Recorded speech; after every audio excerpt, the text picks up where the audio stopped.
शुद्ध हृदय और तीक्ष्ण बुद्धि से युक्त मनुष्य ही सत्यता का अनुभव कर सकता है।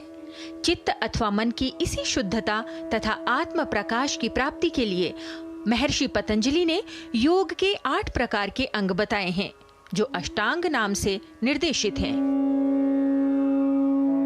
अष्टांग शब्द अष्ट और अंग 2 शब्दों से मिलकर बना है, जिसका अर्थ है 8 अंग।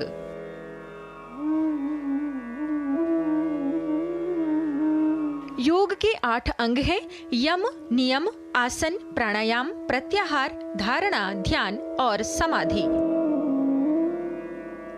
अष्टांग के 2 अंग यम और नियम नैतिक जीवन और आत्म अनुशासन का मार्ग प्रशस्त करते हैं, तो वहीं योग के शेष 6 अंग शारीरिक मानसिक शक्ति, एकाग्रता और जागरूकता विकसित करने पर केंद्रित हैं।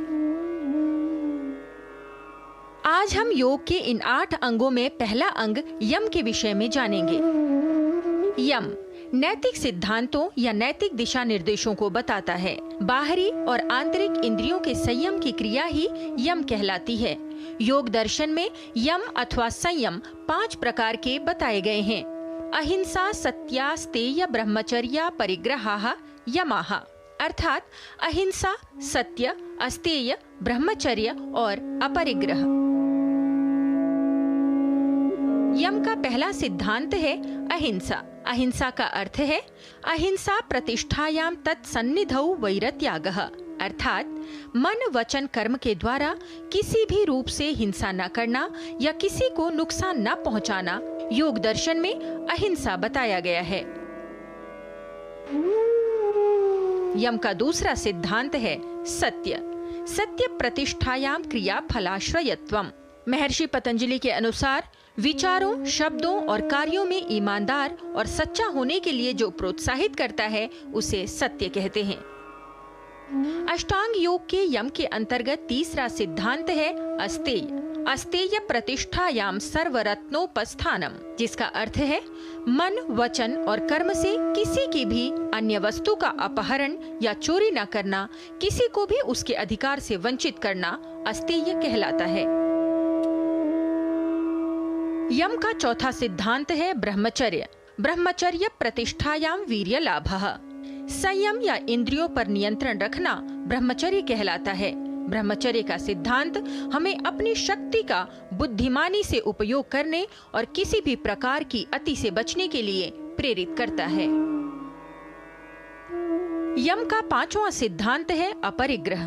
अपरिग्रह स्थैर्ये जन्म कथनता संबोधः, जिसका अर्थ है संग्रह न करना, लोभ अथवा लालच न करना। अपरिग्रह का सिद्धांत मन, वचन, कर्म से वस्तुओं और इच्छाओं के प्रति लगाव अथवा उनके संग्रह को छोड़ने की भावना उत्पन्न करने के लिए प्रोत्साहित करता है। यम में भी हम 5 अंगों को लेते हैं और ये हमारे चरित्र निर्माण की बात करता है। जब हम किसी दूसरे के साथ में संबंध रखते हैं तो वह एक लगाम है यम, जिसके कारण हम शुद्ध होते हैं, हमारा मन शुद्ध होता है। तो इसमें सबसे पहले अहिंसा की बात करते हैं। मन, वचन, कर्म से किसी के प्रति कोई भी द्वेष भावना नहीं लाना, उसको कष्ट नहीं देना। हम किसी को मारना, काटना तो बहुत गलत है, उसको भी हम यहाँ पे लेते हैं। तो अगर जो अहिंसा का पालन करने लगता है तो वह व्यक्ति किसी भी प्रकार के उसके दुश्मन खत्म हो जाते हैं। जैसे आपने देखा होगा ऋषि मुनि जंगल में रहते थे तो हिंसक पशु भी उनके सामने अहिंसक हो जाते थे। ऐसी हम बात करते हैं सत्य तक। सत्य बोलना, सच बोलना, और हम लगभग सत्य बोलते हैं। तो जो व्यक्ति सत्य बोलता है उसका जो है अंदर का भाव तो पॉजिटिव होता ही होता है, लेकिन धीरे धीरे उसकी जो साधना की सत्यता से जैसा वो सोचता है, जैसा वो बोलता है, वैसा ही हो जाता है।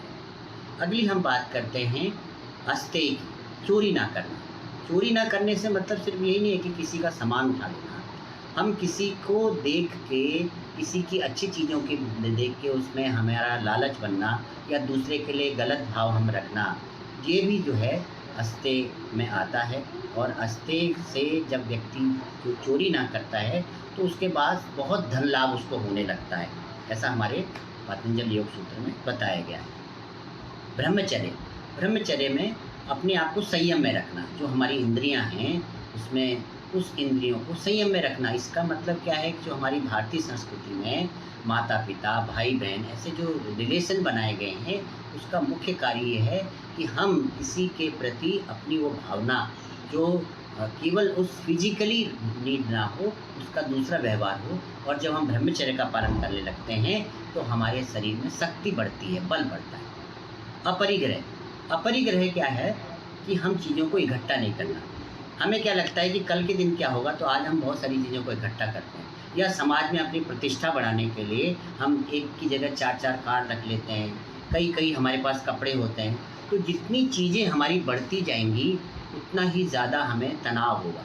तो जो व्यक्ति अपरिग्रह का पालन करता है उसके पास वैसे ही चीज़ें समृद्ध होती जाती हैं, वो समृद्धिशाली बनने लगता है। तो ये जो यम है ये हम सब लोगों के लिए बड़े महत्वपूर्ण है, क्योंकि यह हमारे को उस योग की धारा से जोड़ता है।